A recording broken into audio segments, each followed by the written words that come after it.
क्या बीपीटी और बीओटी में एडमिशन नीट के थ्रू कराई जाएगी? तो इसी बात पे बात करते हैं। हेलो जी, this is me Satyam Dubey.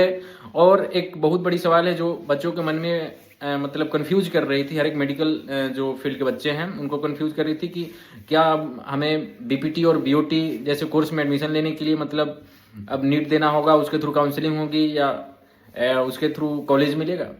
तो हुआ क्या था कि जनवरी में एक नोटिस आई थी एनटीए के द्वारा जिसमें लिखा गया था कि बीओटी और BPT that is bachelor in occupational therapy and bachelor in physiotherapy में एडमिशन नीट के थ्रू कराई जाए। लेकिन जब उसकी इन्फॉर्मेशन बुलेटिन आती है नीट की तो इसमें कहीं भी कोई ऐसी जिक्र नहीं होती है। तो इसके बाद फॉर्म भी भरा जाता है, लेकिन बच्चों के मन में कन्फ्यूजन अभी तक रहती है। लेकिन फिर अभी मार्च में एक नोटिस आई है तुरंत की जो जनवरी में नोटिस थी कि बीपीटी और बीओटी जैसे कोर्स को भी नीट के अंदर रखा जाए।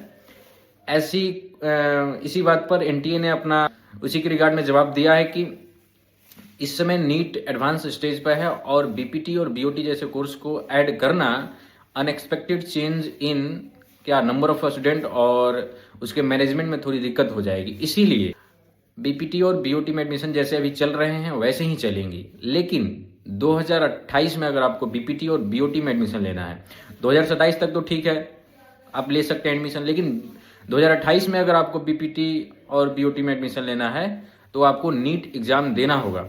उसके थ्रू एडमिशन नहीं होगा, लेकिन नीट एग्जाम आपको देना होगा और उसको क्वालिफाई करना होगा। दैट इज 138 नंबर आपको लानी होगी नीट एग्जाम में, जिसे आप क्वालिफाई होंगे। आप किसी भी यूनिवर्सिटी में किसी भी कॉलेज में एडमिशन बीपीटी और बीओटी के थ्रू ले सकते हैं। तो आपके पास 2027 तक समय है कि आप अगर बिना नीट के एडमिशन लेना चाहते हैं तो आप ले सकते हैं। 2028 के बाद आपको 2027 के बाद 2028 से आपको नीट की एग्जाम देनी होगी बीपीटी और बीओटी में एडमिशन लेने के लिए। तो ऐसी न्यूज जानने के लिए फॉलो करें।